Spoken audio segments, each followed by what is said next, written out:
Fox News alert right now. Iran's president warning of, quote, massive response if Israel launches a counterstrike following Saturday's missile and drone attack. Trey Yingst joins us live from Tel Aviv. Trey, what's the latest? Yeah, hey, Brian, good morning. We do know the United States plans to impose new sanctions on Iran's drone and missile programs. This move is meant to send a message following that attack against Israel over the weekend, encouraging Iran to change their behavior and possibly pushing the Israelis to reduce a heavy counterstrike that they are reportedly planning. On Tuesday, National Security Advisor Jake Sullivan said in a statement, quote, "We will not hesitate to continue to take action in coordination with allies and partners around the world and with Congress to hold the Iranian government accountable for its malicious and destabilizing actions." Israel is now faced with a challenging decision about how to respond. They're threading a needle between regional war and sending a message to Iran while avoiding broader conflict. Iranian officials are threatening to attack Israel again if there is any military action taken against their country. The British Foreign Secretary David Cameron said this about the situation on Wednesday while visiting Israel. The situation is very concerning. It's right to show solidarity with Israel. It's right to have made our views clear about what should happen next, but it's clear the Israelis are making a decision to act. This hour, we're following developing news out of northern Israel, where there was a Hezbollah attack drone that targeted a community center in a Bedouin village, injuring at least 13 people. This just gives you a sense of how active that northern front remains. And remember, Hezbollah is Iran's largest proxy in the region. Brian. Wow, Trey, so many moving plates. So many plates are in the air right now. It's incredible. Trey, thanks so much. We're going to turn now to the tragic story. This one out of Ohio. Deadly encounter between two people who did not know each other and were both victims of phone scammers. Victim one, 81-year-old William Brock, received threatening calls last month saying his family was in danger and demanding money. And then the scammers also called an Uber driver, Lolitha Hall, to pick up a package from Brock's home. Brock then confronted her with a gun, believing that she was connected to the threats he'd been receiving, and now he is charged with Hall's murder. Lilia Luciano has the story, and we have to warn you, the video is disturbing. Lolitha Hall screamed for help as William Brock confronted her with a gun. Yeah, I know what you're after. But as the Uber driver tried to flee, police say the 81-year-old resident shot her multiple times. And then he called 911. Well, I shot her in the leg first time, and I shot her in the shoulder. Why did you do that? Because I was threatened that she was going to come and kill me.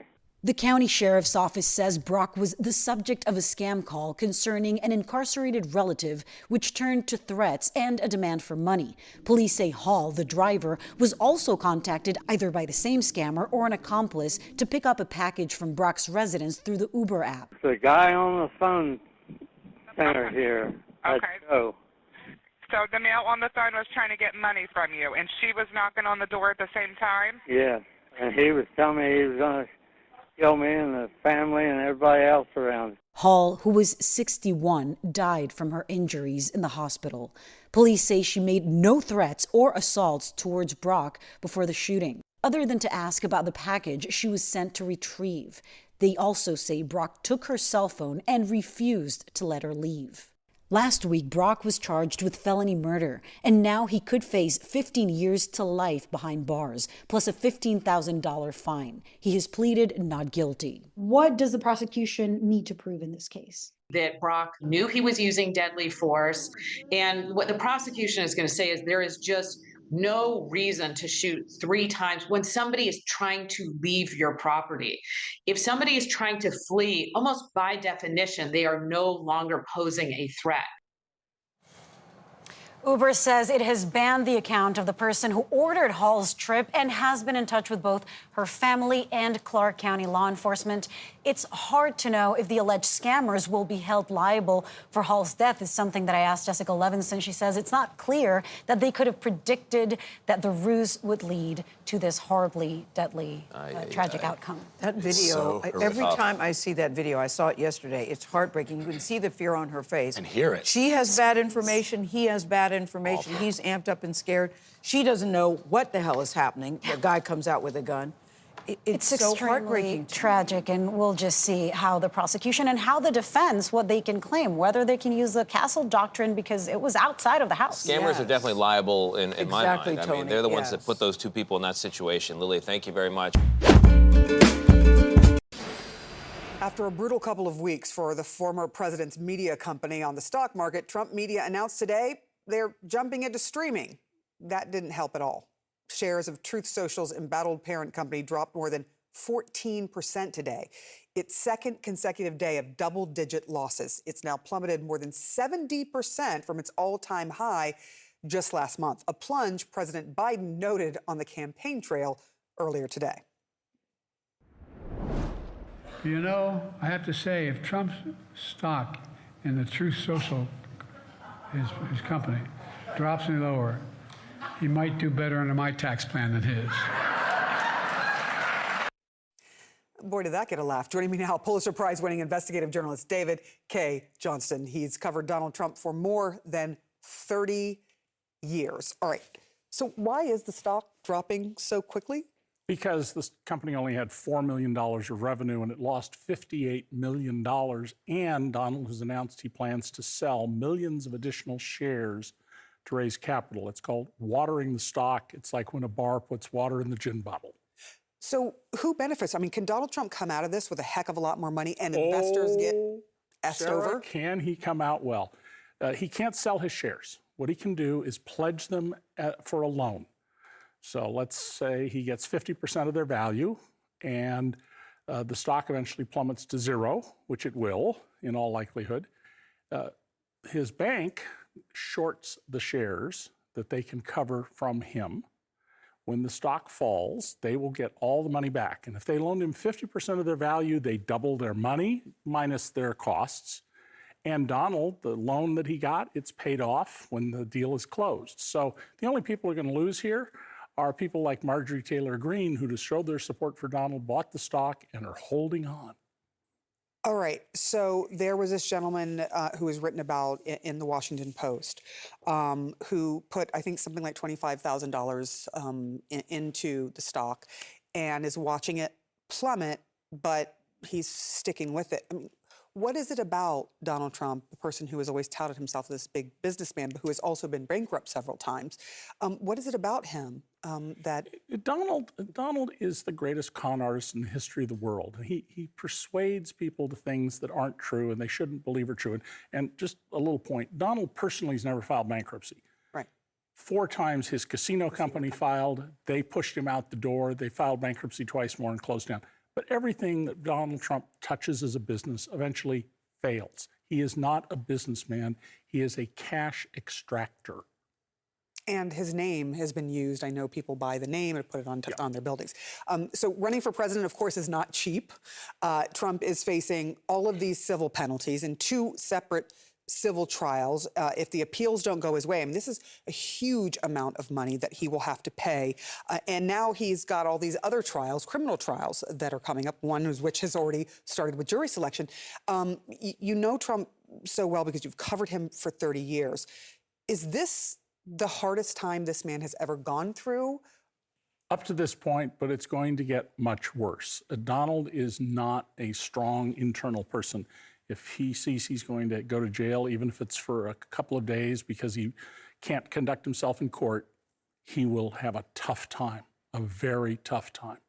Wow. David K. Johnston, I know you're a great author. You're a Pulitzer Prize winner. I'm thank you. Just nice just to sit next to you. That's great. Thank you so much. I appreciate it. It is 10 a.m. on the East Coast and 6 p.m. in Dubai, where the city has recorded the biggest rainstorm ever, shutting down one of the world's busiest airports overnight.